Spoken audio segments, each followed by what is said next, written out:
Today's topic is yesterday we have studied about the Arrhenius concept of acid and base. Let's start with the new concept which is Bronsted-Lowry concept.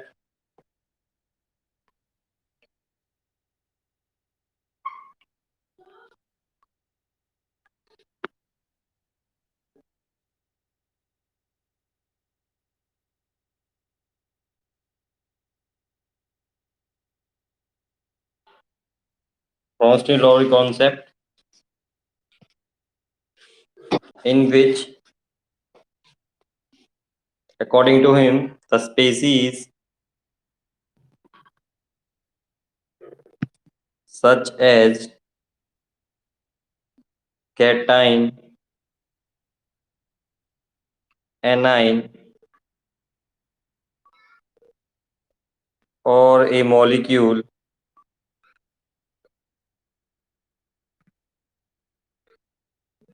which are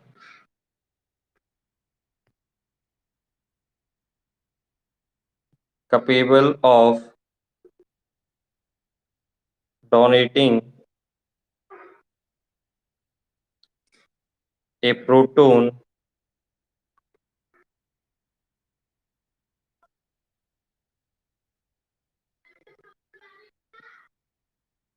that is H positive or protons to other species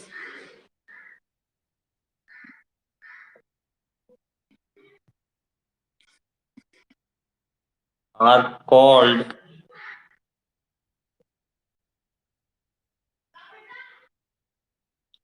acids. ऐसे species जो कैसे cation हो गया A9 हो गया जो proton को क्या कर सकते हैं डोनेट कर सकते हैं उन्हें क्या कहते हैं हम यानी हम सीधी से अगर बात करें तो यहाँ पर ये है कि बेटा जो डोनर है प्रोटॉन के जो डोनर होगा तो एसिड क्या है इसका मतलब एसिड इज प्रोटॉन डोनर जो प्रोटॉन को डोनेट कर सकता है जो प्रोटॉन को क्या कर सकता है डोनेट कर सकता है उन कंपाउंड्स को क्या कहेंगे हम एसिड कहेंगे अकॉर्डिंग टू ब्रोंस्टीन। ठीक है एग्जांपल देखें तो H2O वाटर जो है वो एग्जांपल बनता है एसिड की तरह बिहेव करेगा। H2SO4 होगा बेटा यहाँ पर HCl है HNO3 है NH4 पॉजिटिव है और H3O पॉजिटिव है तो ऐसे आयंस जो ये आपके पास लिखे हैं कंपाउंड क्या करते हैं प्रोटॉन डोनेट करते हैं यानी H पॉजिटिव आयंस रिलीज कर देते हैं इसलिए ये क्या कहलाते हैं दे आर कॉल्ड ब्रोंस्टेड-लोरी एसिड्स।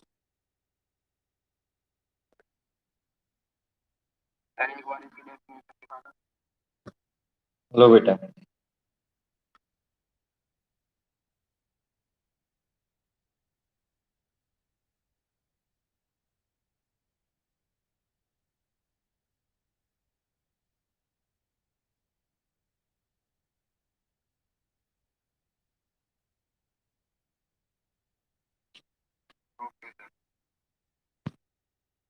ये क्या है वैसे एसिड्स के एग्जांपल से जो प्रोटॉन डोनेट कर सकते हैं ऐसे इसका मतलब क्या होगा species the such as species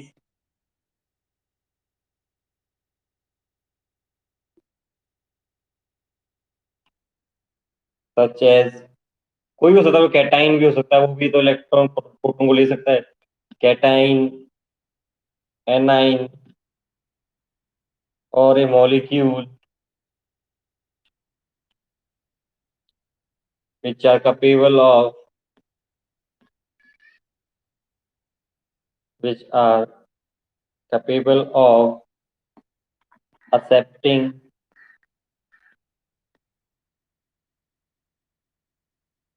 a proton or protons from other species from other substances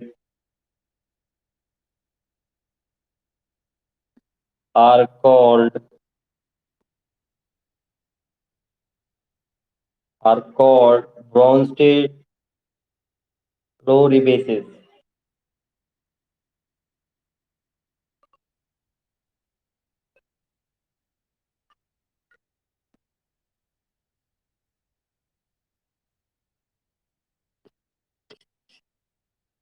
For example, the base क्या है बेटा?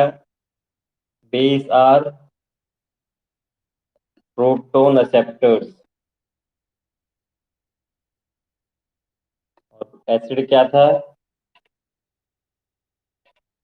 Acid is proton donor.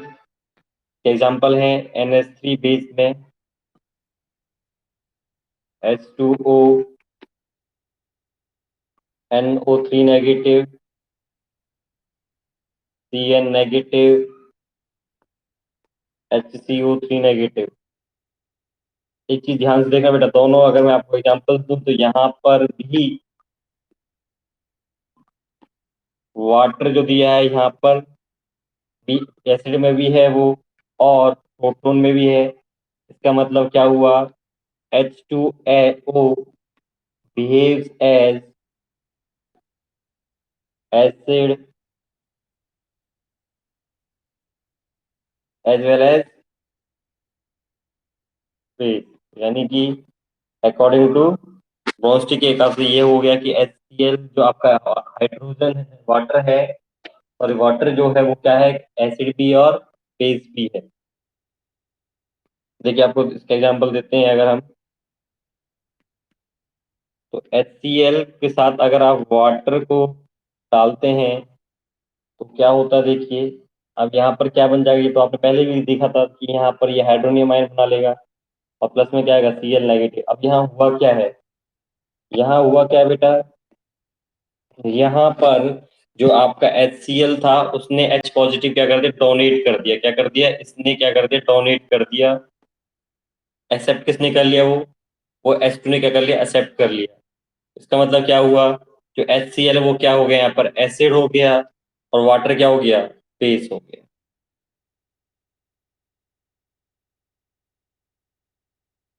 आया समझ में बेटा?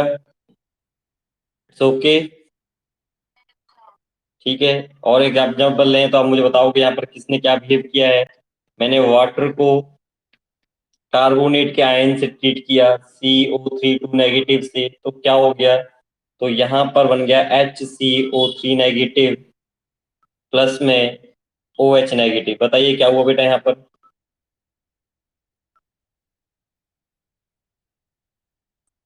वाटर ने से H निकल गया, एक निकल गया, तो ये तो टोनर हो गया। ये H पॉजिटिव किसने ले लिया बेटा? इसने ले लिया, ये एक्सेप्टर हो गया। तो इस केस में वाटर क्या बन गया बेटा? इस केस में वाटर क्या है?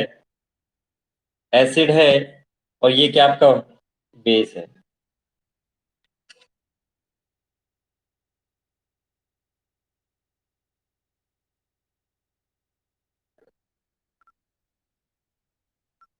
ठीक है बेटा? आ रहा है समझ में?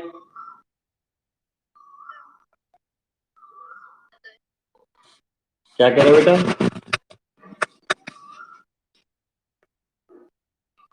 क्या कह रहे हो?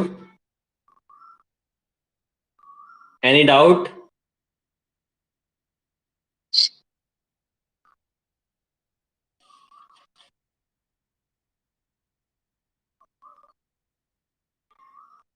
ठीक है बेटा, ये तो कॉन्सेप्ट समझ में आ गया। अगला कॉन्सेप्ट क्या है? अगला कॉन्सेप्ट है हमारे पास लुईस कॉन्सेप्ट। कौन सा बेटा? Lewis concept. सिंपल से कॉन्सेप्ट है, फिलहाल आपको बस पॉइंट्स याद रखने हैं, बाकी ज्यादा एग्जांपल्स आपको ऊपर नहीं जाएगा इसमें। ठीक है। लुईस क्या कहते थे? लुईस ने ये कहा था कि जो भी सब्सटेंस इलेक्ट्रॉन को एक्सेप्ट करेगा, किसको एक्सेप्ट करेगा? इलेक्ट्रॉन को एक्सेप्ट करेगा, वो क्या कहलाएगा? एसिड कहलाएगा। क्या कहलाएगा? एसिड। और कोई भी सब्सटेंस क्या करे? अगर बेस जो इलेक्ट्रॉन को क्या करेगा? डोनेट करेगा, यानी डोनर होगा, इलेक्ट्रॉन डोनर जो होंगे उन्हें क्या कहोगे आप? उन्हें आप क्या कहोगे? बेसिस कहोगे। ठीक है बेटा।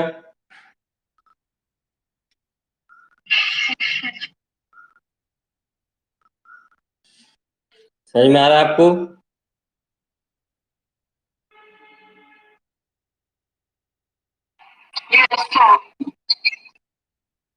तो बड़ी बात आपको यही ध्यान देनी है कि इसके अंदर कि जो क्या है बेटा, इलेक्ट्रॉन पेयर डोनर होते हैं वो क्या होते हैं, बेसिस होते हैं। और जो एक्सेप्टर इलेक्ट्रॉन पेयर को एक्सेप्ट करते हैं वो क्या होते हैं, एसिड होते हैं, according to Lewis concept.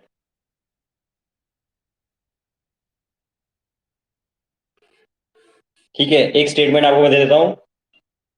All Bronsted bases are Lewis bases. Bases are Lewis bases. जितने भी ब्रोंस्टी के बेसिस के एग्जांपल्स थे वो सब क्या होंगे बेटा, these are all examples of Lewis also.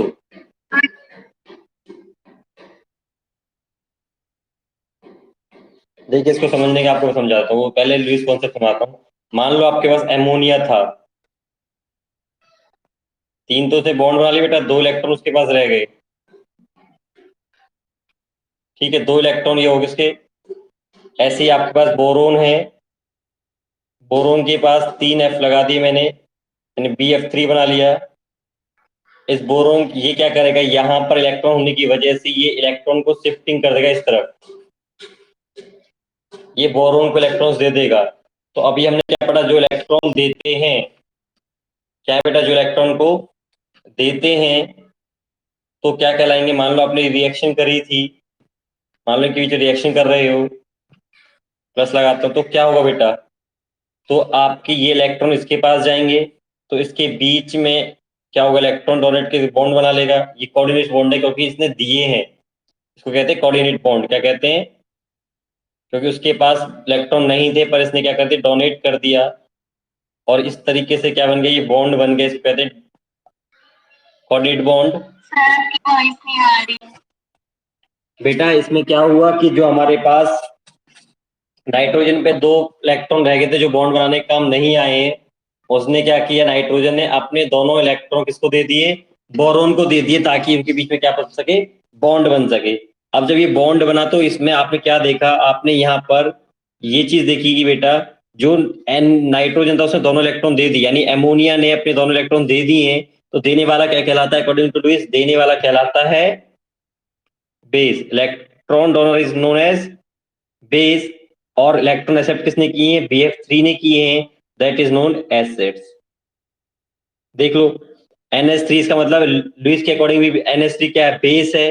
ऐसे ही अगर आप देखो तो देखो यहाँ पर बेटा, हमने भी थोड़ी देर पहले एग्जांपल दिया, एमोनिया को भी बेस में देखा था जब हमने क्या कहता है, ब्रोंस्टी के बेस बताए थे। तो इसलिए ये कॉन्सेप्ट क्लियर होता है कि जो बेस है किसके बेटा, लुईस के, वो क्या होते हैं, दे आर ऑल, यानी all the Bronsted bases are the Lewis bases, यानी कि all the bases Bronsted bases क्या करते हैं, वो donate the electron pair.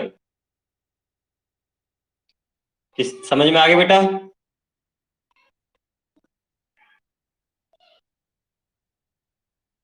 Yes और नो?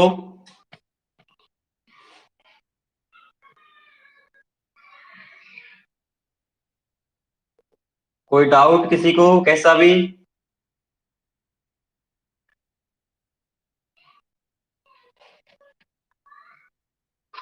सर हमारा सब नेट दिखा रहा था, बार बार कैसे सुधर, क्यों आपका बेटा, क्यों ऐसी प्रॉब्लम क्यों हो रही है? पता नहीं सर, कुछ भी नहीं लिख पाए सर। कुछ नहीं लिख पाए? अब तो क्या है, आपको दिखाई दे रहा है बेटा? सर नो सर, ये लिखा रहा वेटिंग फॉर टीचर। आप दोबारा से बंद करके दोबारा चलाइए बेटा। सर 7-8 बार कर लिया सर, कुछ भी नहीं हुआ। कुछ भी नहीं हुआ है? No sir.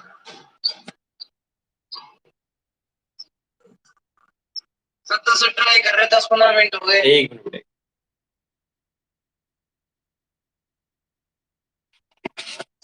Sir sir WhatsApp पे देखो सर, व्हाट्सएप पे भेजा सर। ठीक है, मैं डिस्कनेक्ट करके दोबारा कनेक्ट करता हूँ फिर, जब देखते क्या प्रॉब्लम आती है। ओके बेटा।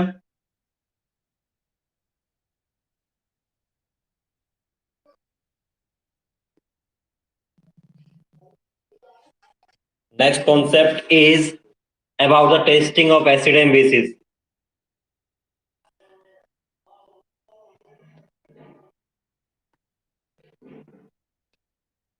Test of acids and base, कि हम कैसे एसिड और बेस को पहचानेंगे, क्योंकि हमें इलेक्ट्रॉन तो दिखाई नहीं देंगे रिएक्शन के बीच में कि क्या है क्या नहीं है। तो इसके लिए हम यूज करते हैं term which is known use in for the testing of acid and base is known as indicators. क्या कहलाती है? इंडिकेटर। इंडिकेटर क्या होते हैं? Those chemical substances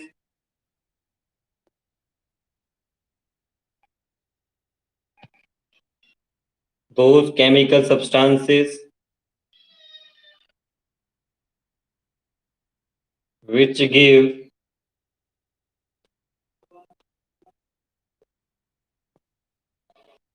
different colors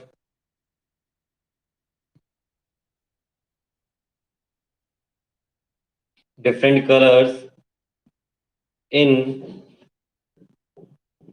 different mediums,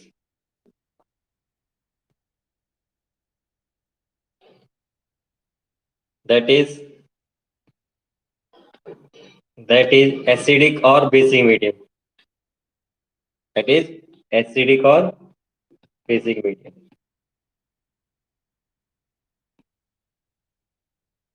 means क्या होता है, जब हम इन सब केमिकल सब्सटेंसेस को डालते हैं तो क्या होता है बेटा, ये लोग क्या करते हैं, अपने कलर को चेंज कर लेते हैं।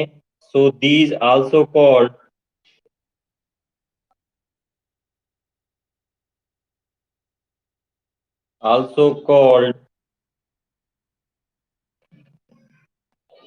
Acid base indicators, acid base indicators.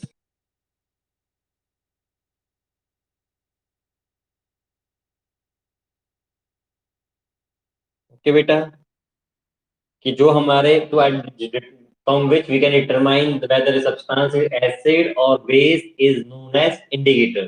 The chemical substances which helps in determining the acid or base is known as indicators। Indicators are of three types, or maybe divided into following types: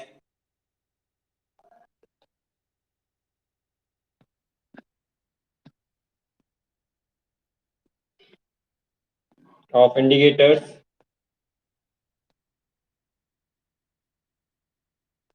First is natural indicator,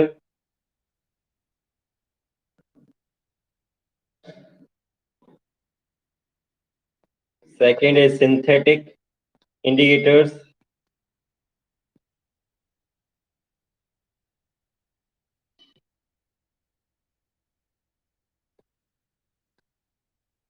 third is olfactory indicators,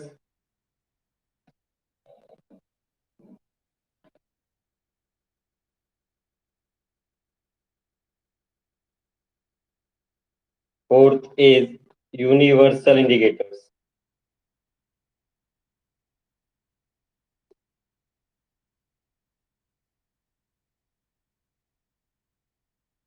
These are all indicators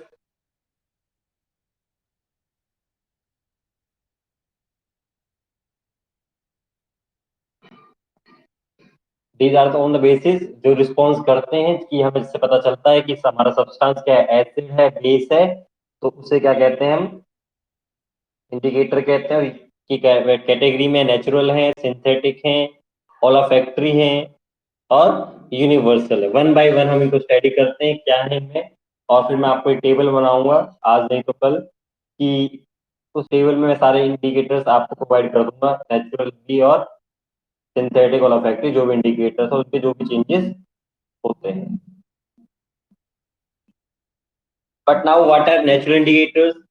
simple सी बात है, natural indicators क्या होंगे बेटा? If you know है natural indicators,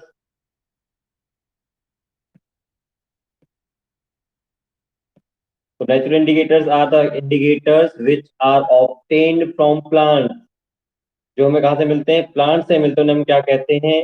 natural indicators. क्या कहते हैं? Natural indicators which are obtained from plant.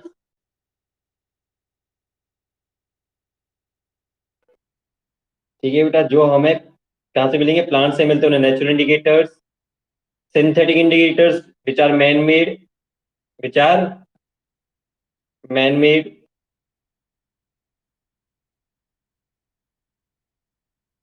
olfactory means which changes their smell, which changes their odor, odor means smell, जिनकी एसिड और बेस में क्या जाती है? स्मेल चेंज हो जाती है। Universal is that all the indicators mixed together to form a simple indicator which is known as universal indicator। सभी को एक साथ मिलाने से, सारे इंडिकेटर्स को आपस में मिलाने से जो सॉल्यूशन बना, उसे कहा गया यूनिवर्सल इंडिकेटर। क्या कहा गया? Universal indicator. ठीक है, क्या कहा गया? Universal indicator. तो सबसे पहले अगर मैं बात कर दूं नेचुरल इंडिकेटर्स में, नेचुरल इंडिकेटर्स जो हैं वो क्या थे? Which are obtained from plant, जो हमें कहाँ से मिलते हैं? पेड़ों से मिलते हैं। इसमें सबसे पहला एग्जांपल आता है लिटमस का। किसका आता है? Most important, litmus. It is a indicator which is most commonly used in the laboratory. सबसे ज्यादा लिटमस का यूज किया जाता है। Litmus is obtained from plant known as lichen, LICHEN। ठीक है, ये थैलोपाइटा की एक टर्म होती है, कैटेगरी में पाया जाता है, क्लास है ये। थैलोफाइटा आपने पढ़ी नहीं होगी शायद, सिलेबस से हटा दिया गया था पिछली बार ये टॉपिक। तो ये लीचन जो है वो किससे है? थैलोफाइटा की प्लांट की एक क्या होती है बेटा? डिवीजन होती है या क्लास होती है, जिसके अंदर ये पाया जाता है। इस लिटमस का खुद का colour it is itself is in purple colour. कैसा होता है? पर्पल कलर होता है।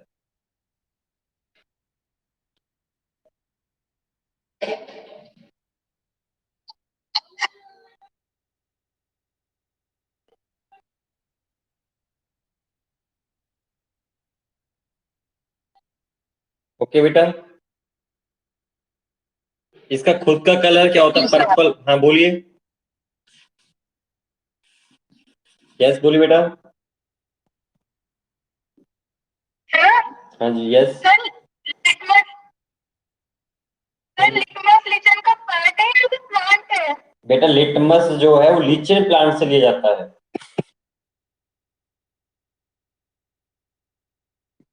लीचेन प्लांट से लिटमस को बनाया जाता है। ठीक है,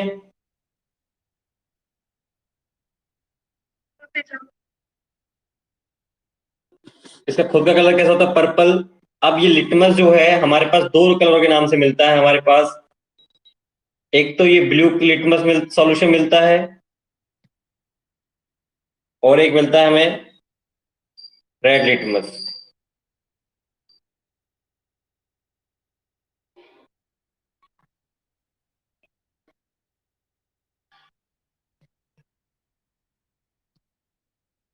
ठीक है बेटा, ब्लू लिटमस सॉल्यूशन मिलता है या मिलता है हमें क्या मिलता है? Red litmus. अब पर्पल से हमें ये बनाना है ब्लू या रेड बनाना है, तो हम कुछ ड्रॉप्स डाल देते हैं इस पर्पल कलर में। अगर पर्पल कलर के अंदर हम एसिड मिला दें तो इसका कलर चेंज हो जाता है ब्लू का। क्या हो जाता है? इसका कलर ब्लू हो जाता है।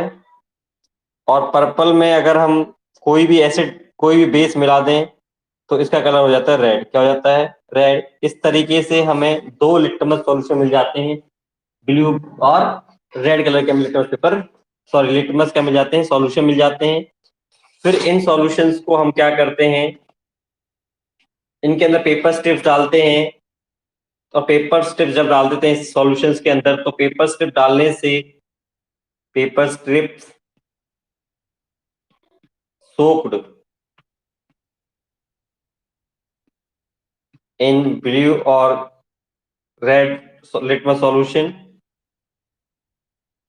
तो ये जब सॉल्यूशन में डाल देते हैं और उनको सुखा देते हैं, तो हमें जो मिलता है वो होते हैं पेपर, उन्हें कहते हैं लिटमस पेपर। क्या कहते हैं, लिटमस पेपर। यानी लिटमस पेपर दो तरह के हो गए, ब्लू और रेड,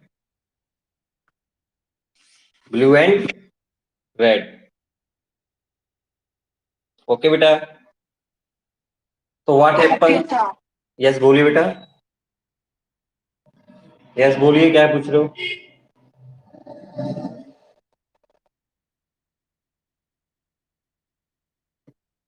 तो what happens to, how can we know about the acid or base? So when this blue litmus paper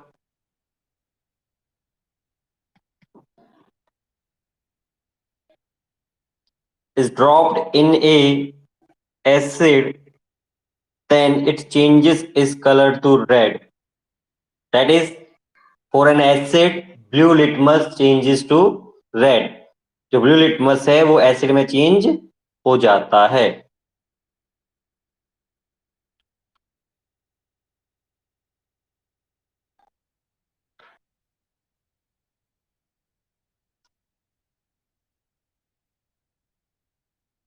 okay बेटा, क्या हो जाता है, जब भी आप एसिड को लेके जाओगे तो ब्लू लिटमस चेंज हो जाएगा रेड में।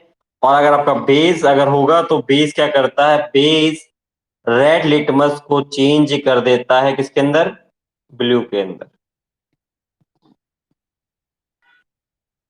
एसिड ब्लू लिटमस को रेड में चेंज करता है और बेस रेड लिटमस को ब्लू में करता है। अगर आप एसिड में रेड लिटमस को लेके जाओगे तो कोई इफेक्ट नहीं होगा, ऐसे ही बेस में अगर ब्लू लिटमस को लेके जाओगे तो कोई इफेक्ट नहीं होगा। बी केयरफुल कि आपको कौन सी पेपर स्ट्रिप दी गई है, इट इज ब्लू कलर और ब्लू और रेड कलर। ठीक है, अगर आपका कोई भी सब्सटेंस एसिड होगा तो उस ब्लू को कन्वर्ट कर देगा किसमें, रेड में। अगर वो नहीं करता, वो ब्लू को रेड में कन्वर्ट नहीं करता, तो इसका मतलब यही है कि जो आपने सब्सटेंस लिया है वो क्या है, बेस है। क्या है वो, बेस है। बी केयरफुल कौन सा पेपर की वो बात करेगा। तो दैट मीन्स लिटमस, समझ में आ गया बेटा, लिटमस हमें प्लांट से मिलता है, so it is natural indicator. तो क्या है ये, नेचुरल इंडिकेटर होता है।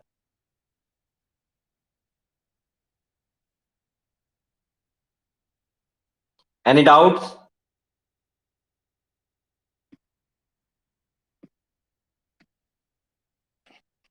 Second indicator is turmeric. बोलिए बेटा। Second is turmeric acid. क्या है बेटा, सॉरी टर्मरिक, टर्मरिक क्या होती है बेटा,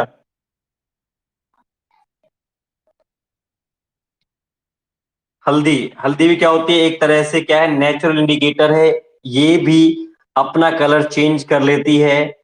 ठीक है, आपका इसका परमानेंट कलर देखें तो इसका खुद न्यूट्रल कलर कैसा होता है, येलो कलर की। कैसी होती है ये, येलो कलर। तो अगर कोई भी एसिड या न्यूट्रल कंपाउंड होगा तो उसका कलर हमेशा क्या रहेगा, येलो। यानी कोई चेंज नहीं होता इसके कलर का when it present in an acidic medium. That mean acidic substances does not affect the turmeric to change its colour. उसका कोई कलर चेंज नहीं होता। क्या आपने कभी नोटिस किया, आपने घर पे कढ़ी खाई हो और वो आपके सफेद कपड़ों पे गिर गई हो और मम्मी ने क्या किया हो, उसको वॉश कर दिया हो सोप से या डिटर्जेंट से, तो कुछ देखा आप लोगों ने बेटा।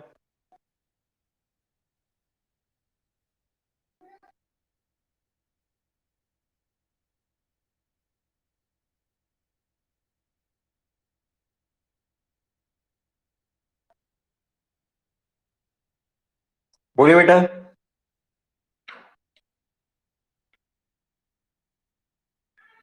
तो क्या हुआ, जैसे ही आप उसके ऊपर सोप लगाओगे या डिटर्जेंट लगाओगे, तो इन दोनों के अंदर क्या होता है बेटा, दीज आर बेसिस, ये बेसिक होते हैं, क्या होते हैं, बेसिक होते हैं।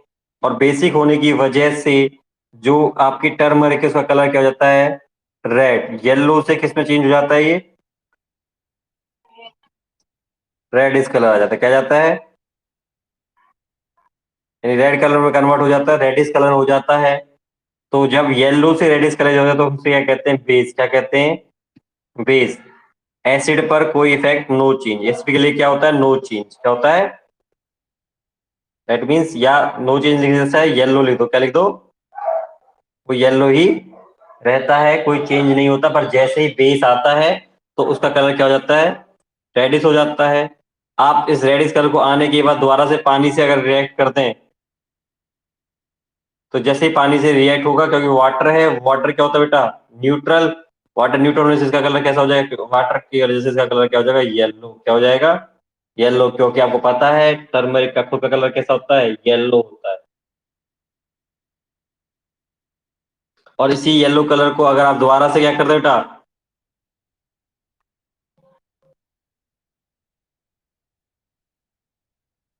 समझ में आ रहा है बेटा, यस सर। अगर आप इस रेडिश कलर के ऊपर, इस रेडिश कलर के ऊपर आप अगर थोड़ी सी स्लाइस लगा दें, लेमन की स्लाइस लगा दें, किसकी बेटा, लेमन की स्लाइस लगा दें, जो आपका स्लाइड हुआ, तो ये दोबारा से क्या हो जाएगा, इसका कलर येलो हो जाएगा। कैसा हो जाएगा, येलो। जो ये बताता है कि वाटर और एसिडिक होने की वजह से उसका कलर क्या हो जाता है, येलो। कैसा हो जाता है, येलो हो जाता है बेटा। ओके, बाकी इंडिकेटर्स हम कल करेंगे, तो इस टॉपिक को हम इंडिकेटर्स टॉपिक को कल फिनिश कर लेते हैं, ठीक है बेटा। सर। Okay okay. बेटा, आप लोगों को कमेंट सेक्शंस होता है, उसमें ये भी है कि कैसी आपको आज की क्लास लगी, तो आप उसको को भी क्या कर सकते हैं, आप दे सकते हैं, पॉइंट रिव्यूज दे सकते हो। रिव्यूज देना भी जरूरी, आपके कमेंट पर आए, चैट पर पूछिए कोई, आपसे क्या कमी कहाँ रह गई, आप डाउट्स पूछ सकते हो। आप पूछते ही नहीं हो, आप लोगों को समझ में तो आ रहा है ना सब कुछ।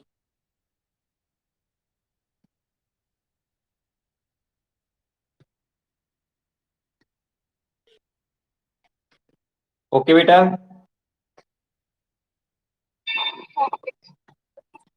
ओके बेटा।